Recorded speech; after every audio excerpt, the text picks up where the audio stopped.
Good evening. Welcome to Inside City Hall for Tuesday, August 26, 2025. I'm Errol Lewis.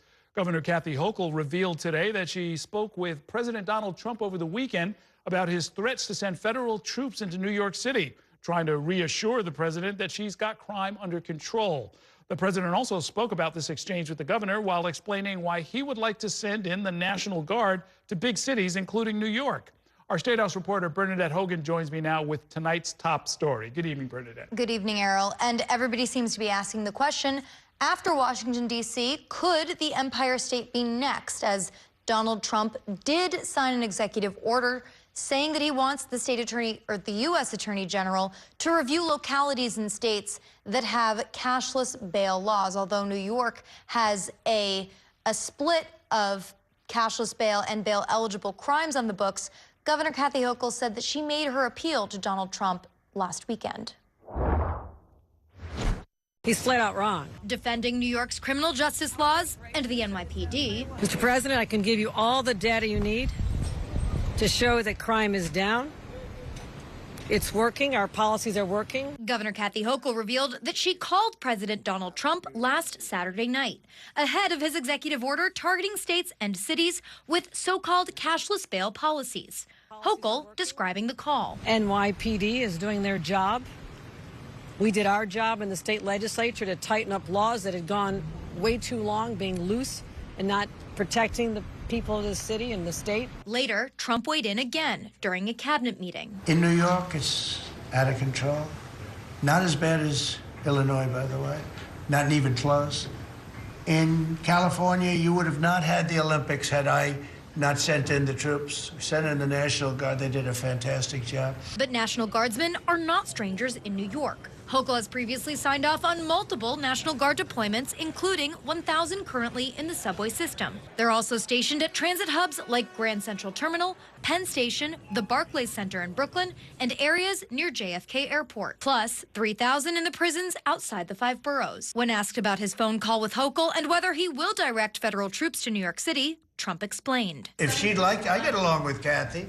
If she'd like to do that, I would do it. I want to make this like friendly, but the places we're talking about happen to be virtually all Democrat-run. On Monday, Trump signed an executive order instructing U.S. Attorney General Pam Bondi to make a list of states and localities that eliminated cash bail. When they did cashless bail, that was a tragedy for this, because that's when it really started. It really started getting bad. But in New York, misdemeanors and nonviolent felonies are not bail eligible. When it comes to violent felonies, including murder, robbery, and sex crimes such as rape, a judge can impose bail as part of pretrial detention requirements. Hochul backed several changes to the 2019 bail law signed by then-Governor Andrew Cuomo, including stiffening penalties for repeat offenders. You can't intimidate a governor. New Yorkers stand up for our rights. We're fighters. I guess they're not used to taking on a mom from Buffalo, perhaps. And this all comes as the governor is about to launch into her 2026 re-election bid. And now she's focusing again on crime, which is an issue that the failed Republican candidate Lee Zeldin really made an issue of and attacked Hochul. Up until about 2 weeks before that election, it seemed like things were going downhill for Hochul. She ended up being able to right the ship, but now she's starting out early, it seems, going back to the crime issue. So the president made a number of just factual misstatements, even in some of the part that we played. Did the governor address any of that? The governor, well, so at first, Errol, she said New York doesn't have cashless bail, which also isn't entirely true, because there are some crimes on the books that are bail eligible, like we mentioned earlier, murder, rape, robberies. And there's also been several amendments, too. It depends on if an offender has committed the same or worse offense several times. And the governor's opened up this law several different times. But also in that cabinet meeting, Trump was talking about murder. Murder is a bail-eligible offense. So the problem is really, it looks like the president and Republicans are really gearing up on these repeat crimes that end up on the front pages of our local papers, and whether or not a judge decides to provide bail when it comes to remand to keep someone in. But that, the governor blamed judges again for not understanding the law, but they do have the ability to set bail, and sometimes they choose not to. Okay, thanks very much, Bernadette. Let's bring in Kevin Fry from our Washington, D.C. bureau to talk more about what President Trump had to say about all of this. Good evening, Kevin. Yeah, good evening, Arlene. Look, this comes within the context of Trump, as Bern was just kind of touching on there, amping up his pressure campaign on Washington, D.C., which, of course, is kind of its own unique case. The president and federal authorities, Congress, have a little bit greater jurisdiction, shall we say, over what goes on in the District of Columbia as opposed to a state on its own right. However, he's also been teasing, particularly in the cases of Illinois and Baltimore, Chicago and Baltimore, I guess would be a better way of putting it, of deploying the National Guard there. Notably, those are two individuals, J.B. Pritzker, the governor of Illinois, and Wes Moore, the governor of Maryland, that are being eyed as potential presidential candidates heading into 2028. So this is also giving them a chance to show their own bravado and pushing back against President Trump and Trumpism writ large. Here is more of what he said, the president today, kind of about his approach when it comes to the National Guard. Take a listen. I would love it to have these governors, mayors call me and say, we'd like to invite you into our community because we have a problem and you can handle the problem and we can't. One other thing, sanctuary cities, they should be terminated. They're sanctuary for criminals. They're safety and security for criminals. They are very, very bad. And all of these places have big sanctuary cities and all they're doing is protecting criminals. There you see the president deploying what he describes as the weave, kind of leaning into a different topic that's kind of only tertiary in terms of the topic writ large. But nonetheless, when it comes to this issue, you've seen the Democrats push back, argue that this is kind of an authoritarian overreach. Of course, Democrats also run the risk, as we saw in New York over the last few years, of not engaging with the crime conversation, even if they can point to data that says the crime is going down, that if they risk of being out of touch with public sentiment, even if it's not necessarily reflected in the data. One other interesting voice on this was Congresswoman Nicole Malliotakis, who today engaged on the question of whether to deploy the National Guard. Here's what she said. I don't think it's warranted at this time, but there could be pockets and areas throughout the city where they would be welcome. So I think we really need to just, it's got to be a balanced approach at the end of the day. And of course, just put this in context, Congresswoman Malliotakis has raised concerns over the past few years in my conversations with her and otherwise about, for example, crime related to the surge of migrants into the city, about subway crime. So she is not someone who's necessarily not willing to engage in raising concerns about crime and kind of how that should be handled in the city itself. I mean, Kevin, in Baltimore, I think shootings, homicides are at something like 30-year lows. We're near all-time lows here in New York City. Is the conversation going to continue about, does the National Guard show up, does the National Guard not show up, completely divorced from the actual reality of what's happening? Well, I mean, here, look in Washington, D.C. itself, you've seen the president basically say, we've never seen it this many days without a murder in years. That's a flat-out lie. You have to go back just a couple months where we've gone this many days without a murder here in Washington. So there is the talking points that the president is deploying and the actual facts on the ground about crime rates. As far as the ability to declare an emergency and then send in the National Guard, wasn't there some litigation out in California? There was some pushback about whether or not the White House has the power to really do that, to sort of invent or declare an emergency that's separated from the facts on the ground.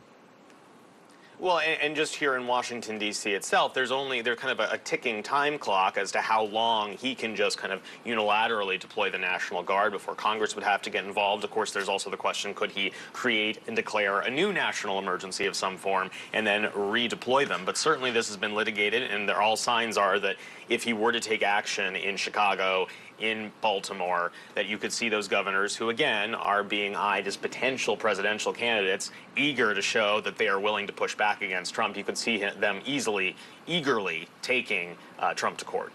All right. Thanks very much, Kevin. We're going to take a break now, and we've got a packed show for you tonight. Coming up, Zohran Mamdani, Congressman Hakeem Jeffries, and other Brooklyn leaders met today behind closed doors. We'll bring you some exclusive details. Then the Reverend Al Sharpton is going to join me to preview the National Action Network's March on Wall Street later this week. And later, State Assembly member Harvey Epstein will be here to talk about his run for City Council. Stay with us.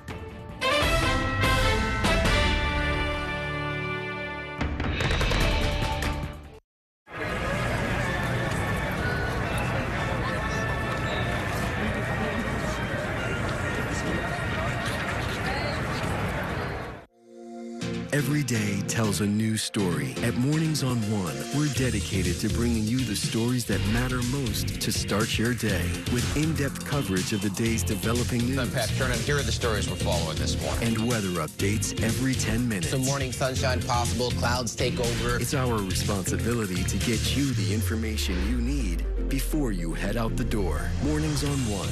Weekdays starting at 6 on the Spectrum News app. Free for Spectrum customers.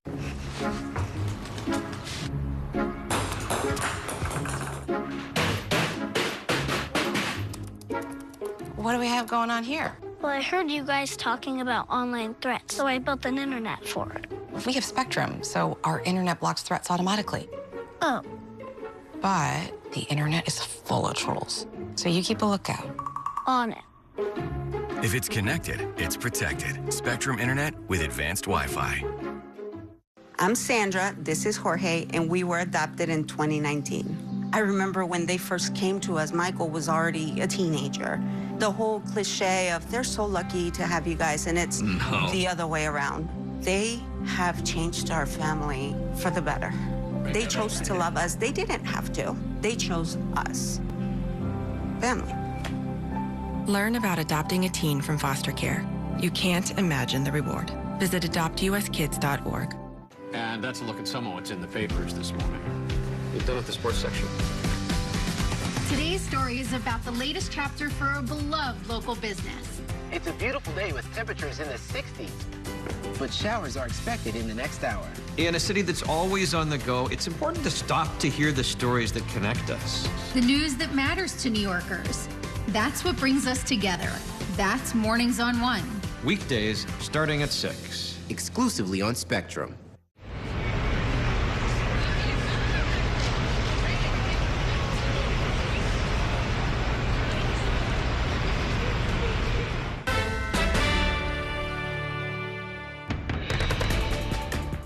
Welcome back to Inside City Hall and the latest in the race for mayor. Democratic nominee Zohran Mamdani met with House Minority Leader Hakeem Jeffries in Brooklyn today. Mamdani left the meeting without an endorsement from Jeffries. Our Ayanna Harry was in Brooklyn outside the church where the meeting took place, and she joins us now with the very latest. Good evening, Ayanna. Good evening, Errol. Tonight we're getting some details from inside the room where this closed-door meeting took place. This was a 90-minute sit-down, but it wasn't just exclusively between Zohran Mamdani and Congressman Hakeem Jeffries. Congresswoman Yvette Clarke of Central Brooklyn, she was also a part of this conversation, and so were also 20 local pastors from churches throughout Brooklyn, churches big and small. The conversation was really an opportunity for those pastors to be able to get to sit and meet and discuss with Zohran Mamdani, learn a little bit more about his platform and how he plans to implement that platform if he were to actually be elected as mayor of New York City. They discussed affordable housing. They also discussed the role that local churches can play in delivering city services. And a source who attended the meeting told me Congress members Jeffries and Clarke, they showed no signs of supporting Zohran Mamdani or any endorsement for Zohran Mamdani. We were able to connect very briefly with Congressman Jeffries on his way out. He did not want to comment, but Congresswoman Yvette Clarke, she did speak exclusively with New York One. I think it was a great meeting from the feedback I've been getting from the pastors. You know, they wanted an intimate setting where they could really speak to their lived experiences, the lived experiences of their congregants. And I think there was a very meaningful exchange. Were there any particular issues or topics? Of course. I mean, well, you know, Assemblyman Mamdani has he has a platform that he's been running on, and they wanted to know how that's applicable to the communities that they reside in. Also on the campaign trail, Curtis Sliwa stopped by the theater district where he was inside of a subway station discussing public safety. And Curtis Sliwa, he's a Republican who typically isn't afraid to disagree with President Donald Trump. But today, Sliwa actually found some common ground with the president. After President Donald Trump signed that executive order on cashless bail, Curtis Lewa told us as mayor he would pressure the 5 district attorneys across the city to go after and seek bail in more cases when they are allowed to do so under the law. And on the National Guard, Curtis Lewa said he believes Police Commissioner Jessica Tisch should welcome National Guardsmen into New York City, but only in neighborhoods that have been struggling with violent crime. I would say, as mayor, sit down. This is where we can use the help in the ComStat room. Could have showed Pam Bondi. We would especially love to have some special help for our anti-terrorism task force on the anniversary of 9/11, and with all the prostitution that exists in Queens. And finally, Mayor Eric Adams, he appeared on Bloomberg TV today trying to change the conversation, move it beyond the indictments we saw last week that really shook up people who were previously involved in his administration. The mayor said that Zohran Mamdani and Andrew Cuomo will both lead the city in the wrong direction. And Andrew Cuomo had a relatively quiet day on the campaign trail. He was up in the Bronx participating in a back-to-school giveaway, Earl. Okay, whole lot going on. Yeah. Going back to that ministers' meeting, was the idea to try and broker some kind of an agreement between Mamdani and Hakeem Jeffries? No, it doesn't appear to be that at all. It appears that this was just an opportunity for some local pastors who have not yet met Zohran Mamdani to get some one-on-one time or time, in person with him, where they could get a little bit more detail about his plans, how he wants to execute them. And these pastors also wanted to share their own thoughts and concerns about what's going on with their congregations and what they want, someone who might be the next mayor to know. And when it comes to Curtis Lewa, he's kept his distance. He's asked Donald Trump not to get involved in the race in New York. Although it sounds like if he wanted to come in a particular way, Curtis Lewa would be okay with it. Yeah, Curtis Lewa definitely said he was open to it, particularly in terms of the National Guard. And Curtis Lewa talked about his weekend. This past weekend, we did see, several shooting incidents in the Bronx. And Lewa said he was the only candidate up in the Bronx responding to these sites, listening to, police officers on the ground. And so, he believes in talking with those police officers that they could use some more help from the National Guard in some areas. Okay, thanks very much, Ayanna. Before we head to break, I've got a quick programming note for you. We are excited to announce that New York One will be hosting 3 upcoming debates ahead of Election Day. Starting on Thursday, October 9th, New York One will host the first debate in the race for Public Advocate. The following Tuesday, October 14th, we will host the first debate for City Controller. And then finally, on Wednesday, October 22nd, we will be hosting the final debate between the leading contenders for mayor. You'll be able to catch all of those debates at 7 p.m. right here on New York One. We're going to take a short break now, and when we come back, Brooklynites came out today for the first public hearing on a proposed casino for Coney Island. We'll bring you those details in 2 minutes. Stay with us.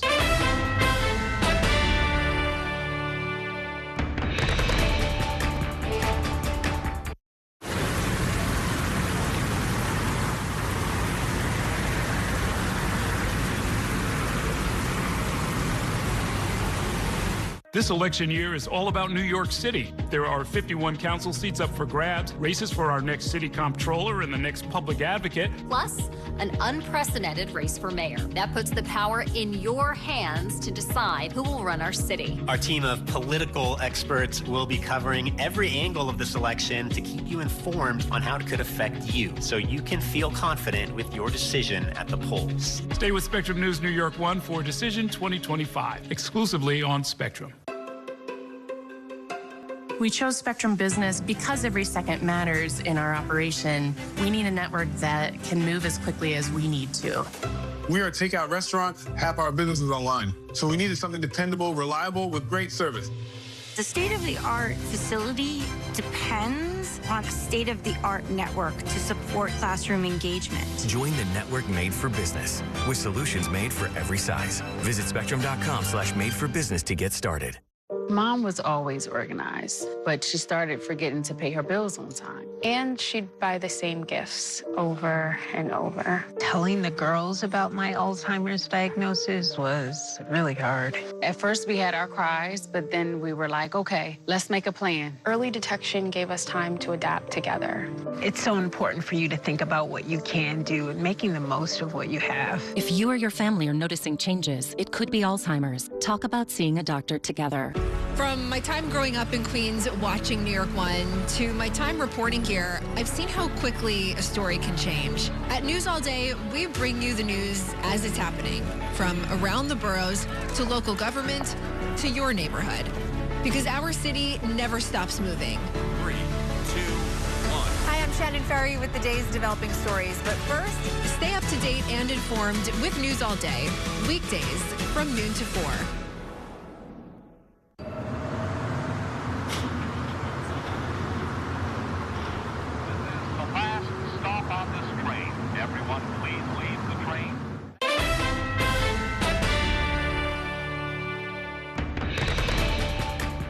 Welcome back to Inside City Hall. The first of 2 public hearings about a proposed casino in Coney Island was held today.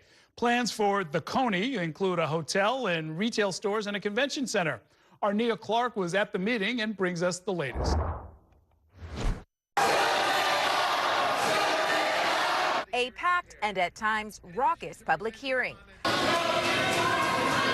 Leaders deciding the fate of a proposed casino in Coney Island, hearing from business interests and community members gathered inside the local YMCA Tuesday.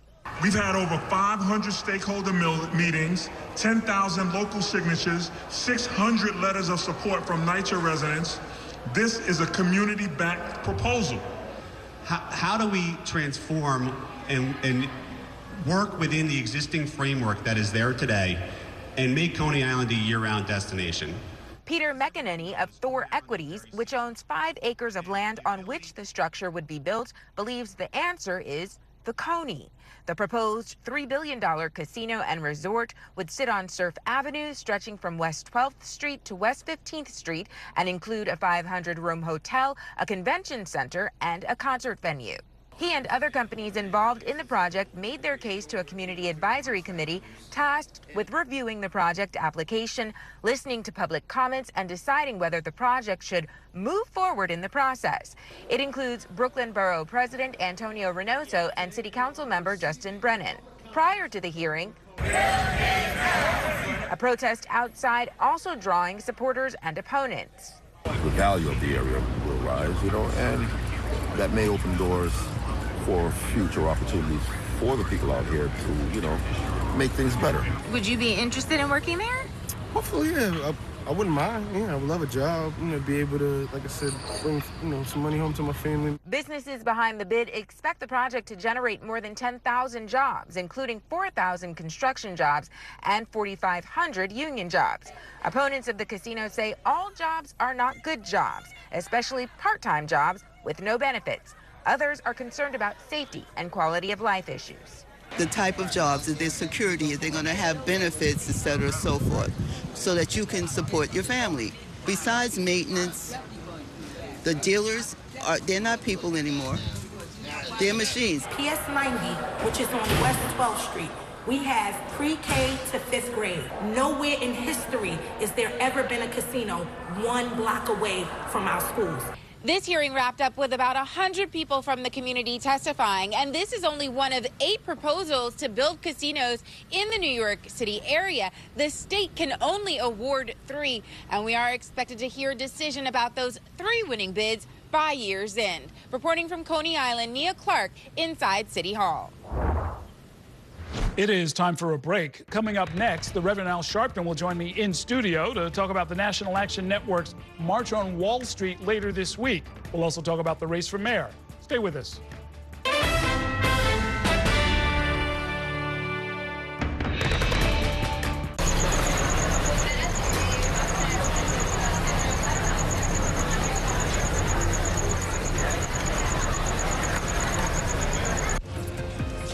My time at New York 1 has shown me that in the city that never sleeps, the news never stops.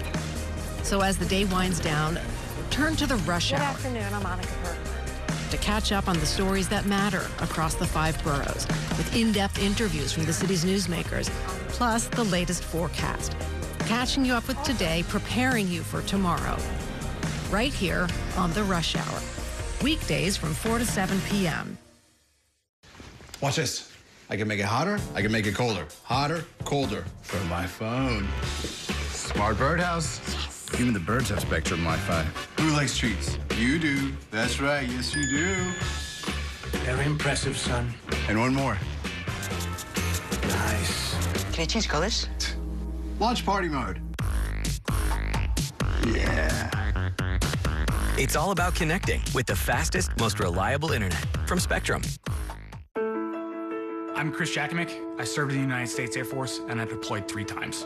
So in 2017, I was serving as an Air Force First Sergeant. Our motto in that role is, my job is people, everyone is my business. But unfortunately, in that year, I would lose my own brother, Lance Corporal Adam Jakovic, to suicide. The majority of veteran suicides are from guns. I store my weapons securely, not only for myself, but for my family. My service never stops. At Spectrum Noticias, we recognize that our New York City community is vibrant and diverse. Spectrum Noticias delivers balanced coverage of the stories that matter in our communities and across the country. Our journalists are based in the neighborhoods we cover, ensuring you get in-depth reporting on what's happening in the places we call home. So join us at Spectrum Noticias. We're always on, always there for you. Now available on your TV. Check your local listings. Also available on the Spectrum News app.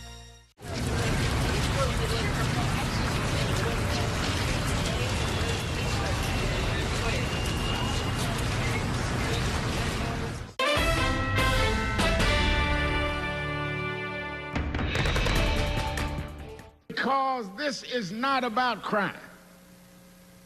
This is about profiling us. And if we're afraid to stand up, then we are not deserving of those that stood up and gave their lives so we could live a better life than they did. Welcome back to Inside City Hall. That was an excerpt of the Reverend Al Sharpton's recent speech to students at Howard University over the last weekend. Sharpton says that President Trump's threats to take over cities where black mayors are leading is racial profiling and has nothing to do with public safety, contrary to what the president might say. Sharpton's remarks come as his organization, the National Action Network, is hosting an annual march. This year, instead of going to Washington, as they usually do, the march will be held on Wall Street to target businesses that have been following and funding President Trump's anti-diversity, equity, and inclusion agenda.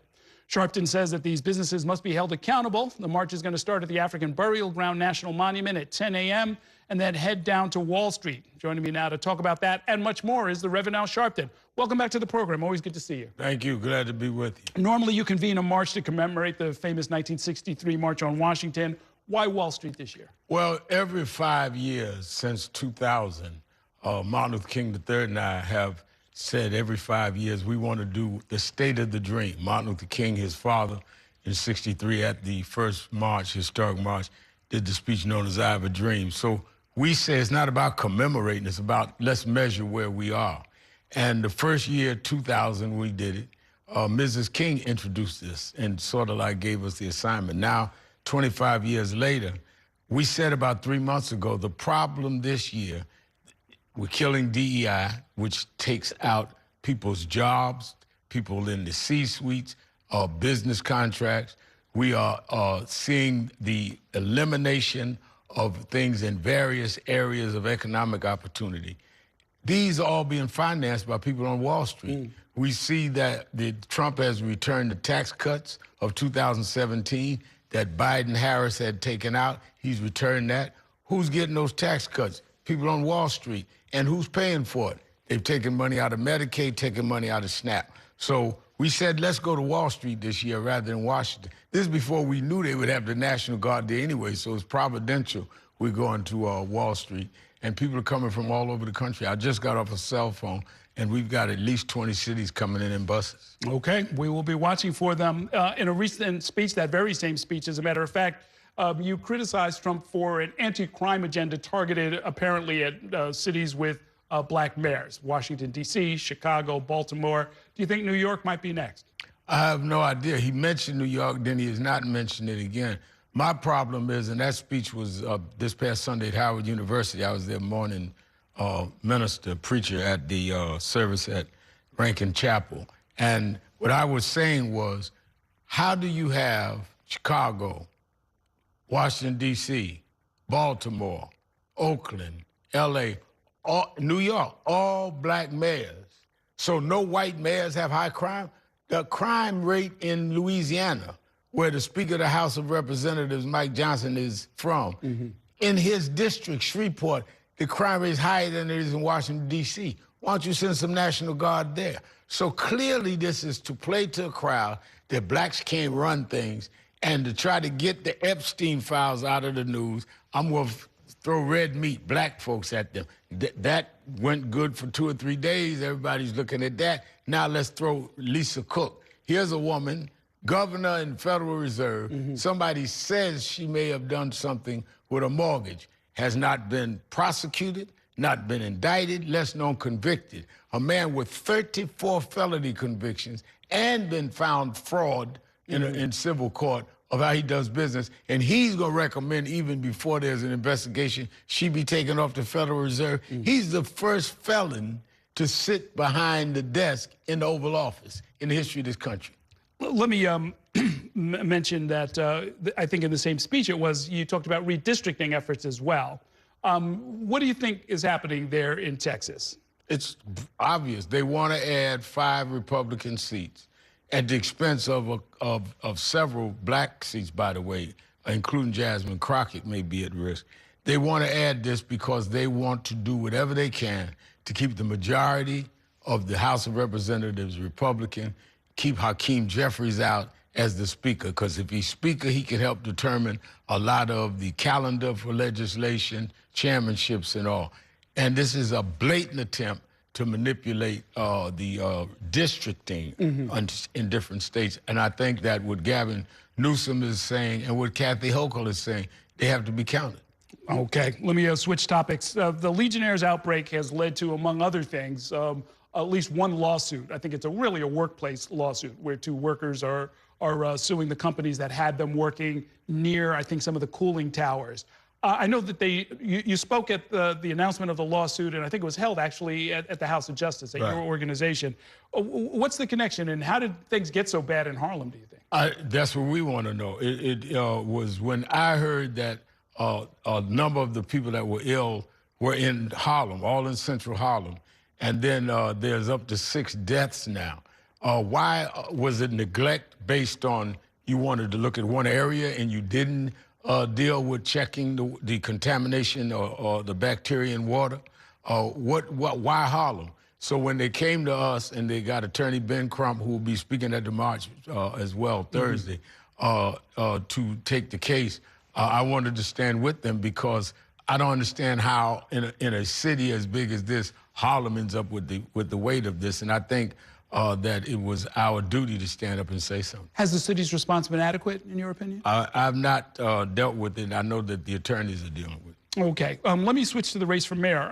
Eric Adams was one of the incorporators of your organization, the National Action Network.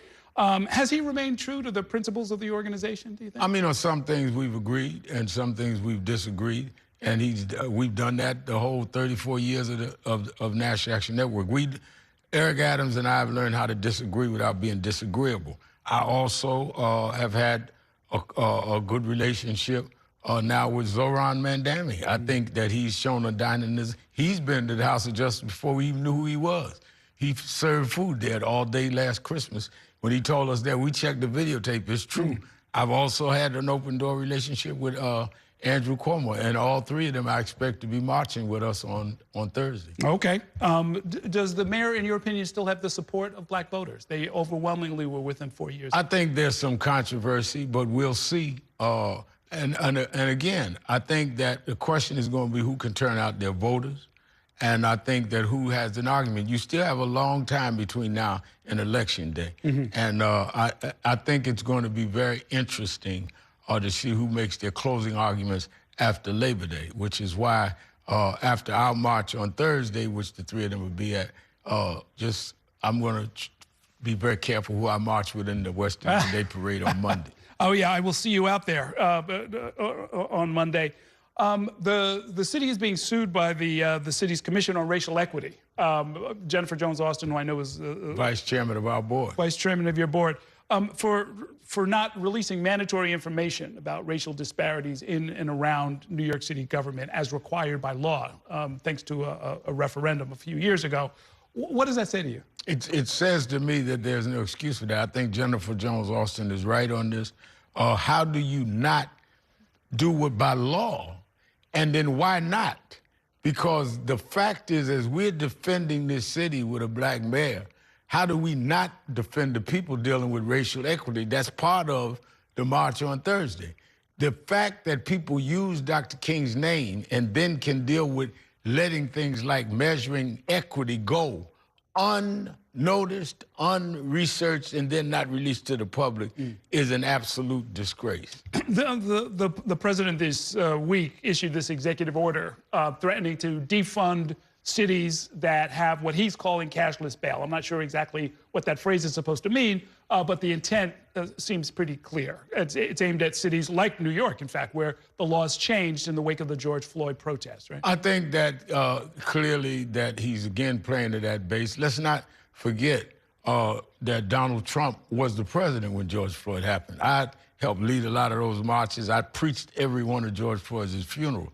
I think people forget that Donald Trump was president when Floyd happened, Ahmaud Arbery happened, young man killed by whites in Brunswick, Georgia, and Breonna Taylor killed by police in Louisville, Kentucky.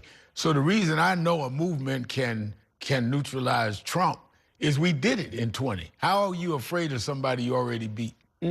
Interesting. Okay, we will be watching. We'll see you at the march. Thanks so much for coming by. Good to see you. Thank you. Always good to see you. All right, let's take a short break now. When we come back, major changes are coming to federal student loan repayment plans. We'll bring you those details in 2 minutes. Stay with us.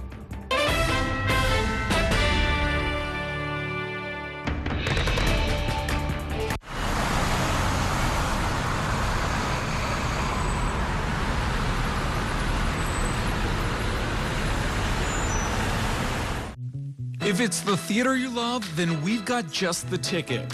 On Stage is your all-access pass to Broadway, off-Broadway, and the best live entertainment in the city. The interviews and backstage exclusives. All that's made On Stage the go-to source for entertainment for over 20 years. Join us every Saturday and Sunday at 7:30 p.m. for On Stage. Also available on the Spectrum News app. I'll see you at the theater, exclusively on Spectrum. I'm kind of a deal hunter. I like to make sure we got the best deal. We used a Spectrum savings calculator before. I learned that since we're existing Spectrum Internet customers, we get a mobile line for a year. Having a line for a year would be amazing. I looked at you and I said, how is the savings so substantial? Switch and save with one mobile line included with your internet service. Backed by the Spectrum commitment to keep you connected. I'm an ex-drug dealer, and I'll be your sub today.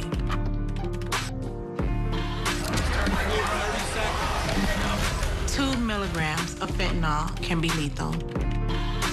A lethal dose is in here. Who gets it, I won't know. It's cheap, it's potent, and it's profitable. The sad reality is fentanyl is being mixed into everything now. More kitchen now. My father was a New York City firefighter. My mission, like his, is to serve New Yorkers in a city that doesn't stop when the sun goes down. Being with New York One since the beginning, I'm now honored to join you even earlier each weeknight. Starting at 8 with New York Tonight, we'll explore the latest news developments, followed by New York One at 10 to wrap up your day. So join me each weeknight starting at 8 right here on New York One.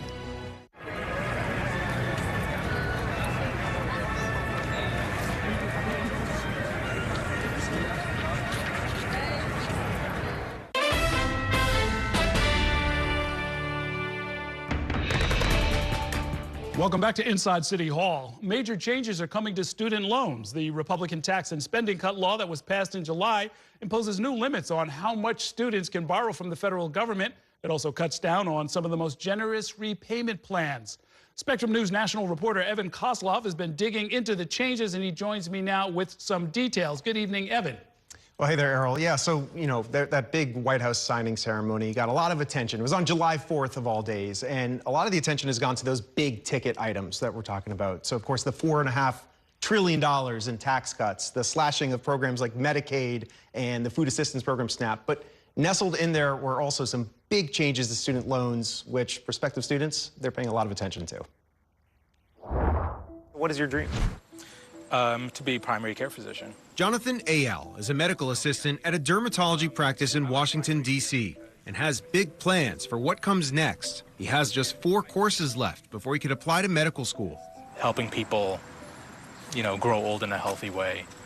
I feel like there's a very important role to play for the primary care physician. But Ayal knows that the cost of reaching his goals is high. A lot of med schools are very expensive, and tuition is sometimes north of $50,000 a year. In fact, according to a 2024 report from the Education Data Initiative, the average med school tuition costs nearly $60,000 per year, a total of nearly $240,000. But starting next July, the amount of federal loans available for students will be capped. It's one of the provisions of that massive Republican-backed tax and spending bill, which was signed into law on July 4th. The bill put a yearly borrowing limit on grad students of just over $20,000, bumping it up to $50,000 for those getting professional degrees, for example, to become a doctor or a lawyer. The bill also does away with the popular Grad Plus loans, which allows grad students to borrow the full cost of tuition. Those loans were kind of like a lifeline for many of us. The bill also sets a lifetime cap for all federal student loans, graduate and undergrad, at just over $257,000 and limits parents to borrowing $20,000 per year for each child. So what's the logic behind enacting these changes? All of this is likely to save taxpayers over $300 billion. Preston Cooper is a senior fellow at the American Enterprise Institute, a conservative think tank, and says the government is actually losing money on student loans, getting back just 75 cents for every dollar. That's because some students inevitably borrow too much and are unable to pay the money back. I mean, right now, universities basically have a blank check because students can borrow as much as they want, which means that universities can charge as much as they want and basically pass the cost to taxpayers. Republicans argue that these loan caps will force universities to lower tuition, but critics say the limits on federal loans will drive some students towards private lenders, whose loans may come with higher interest rates and less flexible repayment options. All these changes presenting students like Ayal with tough decisions about their future. It is a little bit daunting because there are so many uncertainties. So now, Evan, on top of everything else, the bill makes some changes as far as how repayments get made, right? Right. So before this bill, there were roughly a dozen repayment plans. Now we're looking at just 2. So there's the standard plan, which is essentially the same every month. And then there's the income-based plan, where it goes up as your income goes up. One of the plans that's now gone is the SAVE plan that was unveiled back in 2023 by then President Joe Biden. It offered really generous monthly payments. It even forgave some of these student loans that we're talking about. That never really took off because it was caught up in the courts. The payments were paused. Now it's just gone. And really what that means, Errol, is that these people, their monthly payments could go up by hundreds of dollars. You know, there was one analysis from the AEI. I'll quickly mention these numbers. Under SAVE plan, if you made $80,000 a year, you'd be looking at $179 a month under SAVE. Now that would be $533 under this new income-based plan. So a lot of money, big increases. Absolutely. Okay, thank you for that report, Evan. Meanwhile, with summer coming to an end, it is almost time for students to return to public school classrooms and for thousands of new teachers to report to those classrooms for the very first time. New York One education reporter Jillian Jorgensen was at a Brooklyn event celebrating New Teachers Week. She's got more in this report. Hundreds of new teachers converged on the Barclays Center Tuesday, a week before they'll report to classrooms around the city. Most excited about that cell phone ban. No, I'm just playing. Definitely, I'm most excited to connect with the students I'll be meeting and developing relationships with. Jude Carluen will be teaching high school math in the Bronx, where he attended high school. He'll be joining the nation's largest public school system as it rolls out a new ban on cell phones. And he'll be teaching Algebra 1 as the city continues using a new universal high school math curriculum. I know that's got some controversy, some contention, but, you know, change comes and we just got to adapt. Speaking to the new teachers, Schools Chancellor Melissa Aviles Ramos says curriculum mandates for reading and math, known as NYC Reads and NYC Solves, won't remove their autonomy, but instead will let them focus more on lesson design and how to reach their particular students. She pointed to increases in test scores and noted the biggest gains were for Black and Hispanic students, though those children still lag behind their white and Asian peers. What we know as a result of this data and implementing high-quality curriculum and focusing on instruction There is truly an opportunity gap, not an achievement gap. When children are given the right conditions for learning and teachers are left alone and empowered to do what they're supposed to do, which is teach, look at these gains in a short amount of time. Teachers also heard from the president of their union, Michael Mulgrew, who offered some advice. You learn that you have to write a lesson plan, and it never will work the way you plan it. And it won't work for 30 years. It doesn't matter. But that's the beauty of teaching. Don't get frustrated and ask for help. Ask your colleagues. For Carl Luen, teaching felt like a calling. He remembered the moments when teachers helped him understand concepts in the classroom, and he wants to pay it forward. It's just those light bulb moments that I experienced as a student, and it's so gratifying to see that happen with other students as well. When you are an instrumental player in having students be like, oh my God, I get it now. Especially with a lot of fear in math. It's really gratifying. In Brooklyn, Jillian Jorgensen, New York 1. It is time for a break. Coming up next, Harvey Epstein, who currently serves as a member of the State Assembly, is seeking to join the City Council. We're going to break down his primary win and much more when he joins me in studio. Stay with us.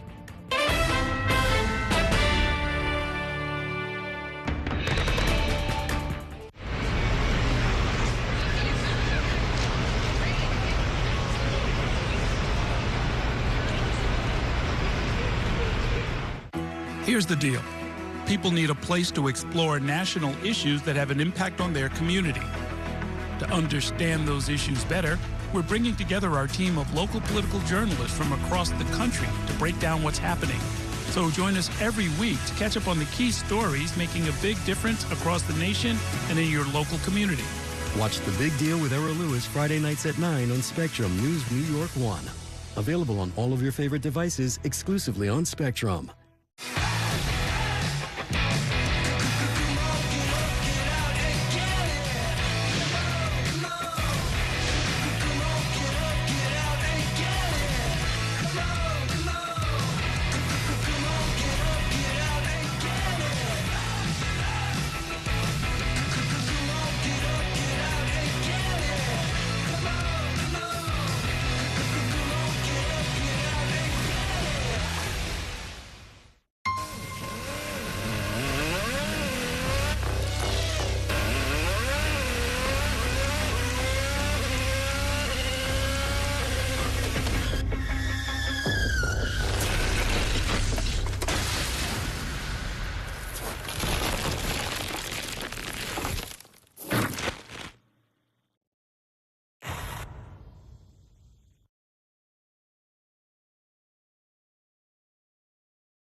Every day tells a new story. At Mornings on One, we're dedicated to bringing you the stories that matter most to start your day with in-depth coverage of the day's developing news. I'm Pat Turnham. Here are the stories we're following this morning. And weather updates every 10 minutes. Some morning sunshine possible, clouds take over. It's our responsibility to get you the information you need before you head out the door. Mornings on One, weekdays starting at 6 on the Spectrum News app. Free for Spectrum customers.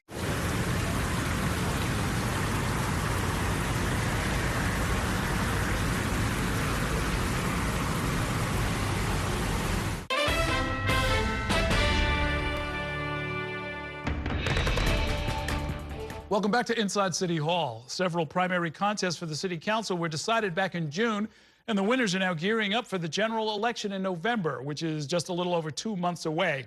That includes City Council District 2, which covers all or parts of Gramercy, Greenwich Village, and the East Village. The seat is currently held by Councilmember Carlina Rivera, who is term limited and has already decided to step down. My next guest is Assemblymember Harvey Epstein, who won the primary, beating out a crowded field of candidates, including disgraced former Congressman Anthony Weiner. He joins me now to talk more about his primary win and his plans for November and much more. Welcome back to the program. Always good to see you. You too. Thanks for having me. What were the main issues in the primary? The main issues were public safety, mental health, and affordable housing. And those, every debate, every forum, every meeting you went to, people really talked a lot about those issues. My impression in primaries is that, you know, candidates are 80% on the same page on all of these issues. Was that the case with you? I'd say not in this primary. We had we had much more with liberal and conservative Democrats who had much different takes on whether it was around public housing and the RAD PAC conversions and preservation of housing to whether you build market or affordable housing, especially around the village, around preservation of historic districts. There was a large disagreement in the primary in the field of people that were running. Got it. Was the Seward Park area part of the district? Was that part of the discussion? No, Seward further south. Okay, yeah, you're further south. Yeah. The mayoral candidates who are running alongside of you, are you endorsing anybody for mayor? Yeah, I endorse the Democratic nominee, my colleague in the Assembly, Zohran Mamdani. I think he's going to be a fabulous next mayor. He's shown throughout the primary his leadership, vision, ideas, and a lot of the work that we talked about in Albany, really has helped springboard his campaign and had this resounding win in the primary. Were you with him before the primary? I wasn't. There was 4 WFP candidates. I had said, don't support Cuomo at the time, but support one of these 4 candidates, and I voted in that same vein of those 4 candidates. Oh, okay. What's happening in November? Is there a general election, or is there a candidate that is meaningful opposition for you? There are 3 other people in the race. Yes. There's one person running as a Republican and 2 other people running on their own party lines that people call them independents. I feel very comfortable in a district that's overwhelmingly Democrat, in a district that I just won overwhelmingly in the June primary. But I'm still out there talking to people because that's how you learn. Every bill that I've passed in Albany has come from a constituent who said, this is a problem that we need to solve. So I love talking to people, hearing about issues and ideas to make our neighborhood and our city better. What are people telling you out there? They're talking about the need for how do we develop more affordable housing on privately owned and government sites. They talk about making sure that when development happens, we talk about affordability. How do we get a new middle-income Mitchell-Lama program? In the state, we put money into it, but we haven't seen a new middle-income Mitchell-Lama development for over 50 years. So housing's a big thing. And how do we deal with street homelessness, the mental health crisis? What are the tools that are available to us now, how we're accessing those tools, and what we need to do about building more supportive housing, and how we do need to deal with people who need to be hospitalized and get support. I know it's not an issue in the council race, but one of your last acts as a member of the Assembly, your Assembly district covers where the Freedom Plaza casino proposal is happening next to the United Nations. Yes. Do you have a position on that? So, generally I have a position that I'm concerned about casinos. I'm not sure they are economic engines to places like New York, and I think the location raises some red flags, but I appointed a person from the community who lives very close to the area. She is a smart person who I trust. She'll be involved in these public hearings and she'll vote. And so, that's why I appointed her, and I think she'll make the right decision for our neighborhood. And, I think like every casino proposal, it's got to go through this public vetting process. But I do think Manhattan is an odd location for a casino, especially by the UN. Traffic, infrastructure issues that impact those projects and proposals. Is there a better use for that parcel that you would like to see? It is the largest undeveloped parcel of land in all of Lower Manhattan. It is an opportunity to build thousands of units of housing, and especially of affordable housing. I'd love to see a lot of affordable housing. In the proposal that they have, it's over 1,000 units. About 50% of those will be permanently affordable. So I'm excited by that piece. But I do think the more housing we can build in a city where we're in a housing crisis, the better. This is going to be, if you should make it into the council, this is going to be a front and center issue for the next council, right? I mean, there are referendum questions that might change the way member deference is actually interpreted, meaning local members right now, in effect, much of the time have a veto over new housing going up. Right. That might be going away. Are you okay with that? I would say that I don't think the proposal before us all is going to make it go away. I think the proposal as it is, and I do think that there were some real issues with the charter commission that the mayor put together and the proposals that came out of the commission. But what they're saying, in certain instances, in certain neighborhoods, the member deference may not happen. They're not getting rid of member deference, and I think across the board, I think there's a lot of logic that people who are representing a neighborhood know their neighborhood best to be able to continue to represent the neighborhood. But I do think we need more housing, and we need specifically more affordable housing. And I hate to see good, permanently affordable, 100% affordable developments being stopped So I understand the logic to making sure that those projects continue to move forward. While you were in the Assembly, I think it was not this session, but the one before, when Governor Hochul put forward a pretty comprehensive statewide proposal to build a lot of affordable housing. Yes. And it basically got shot down by some of your suburban colleagues. Yeah, and I was very supportive of the plan. I came out publicly in support of it. I had a piece of that package that we ended up doing around legalization of basement apartments, a bill that I was carrying for many years in Albany. I think it's critical that we create more opportunities, even from commercial to residential conversion, which will, be impactful in my district. I think we really need to get in front of this, especially around the affordable housing. Otherwise, we're going to continue to lose New Yorkers, especially working-class New Yorkers. We've seen the data that hundreds of thousands of working-class New Yorkers are leaving because they can't stay, because they can't afford the rent, they can't afford childcare. That's why this Zohar Mamdani phenomenon is real, because that experience that we see day to day, is happening in our neighborhoods, and people need to change that. So, I mean, there's got to be a faction in in the council district that you want to represent that would say, this part of Manhattan is already pretty dense, that we've taken more than our share of social service outlets and other kind of things, that development needs to slow down lest gentrification happen and prices continue to rise. What do you say to those folks? Well, I think there's a difference between gentrification and building affordable housing. I think if you're building affordable housing, especially on government-owned or controlled sites, you're not gentrifying your neighborhood. In some ways, you're creating economic and racial diversity. And so for people who don't want to see affordable housing being developed, they're not standing with me. That's very different than seeing market rate housing. There's a project in the district that's going up. It's 36-story building, 36 stories for 30 apartments. So basically you're talking about some apartments just get one floor, but some apartments are getting 2 floors. Well, is it like a needle, or is it a big building? It's going to be a needle, but it's also going to be multimillionaires buying 2-story penthouses. Sure. That kind of project, easy. Those are the projects we don't need in our neighborhood, because there's no affordability, it doesn't get back to our community. So those are the things we need to fight, but not the projects that actually give back to our neighborhood. Okay, we'll see you out on the campaign trail. Best of luck. Thank you very much, and thanks for your time. Okay, that is going to do it for tonight's show. Thanks so much for watching, and have a great evening. We'll see you next time inside City Hall.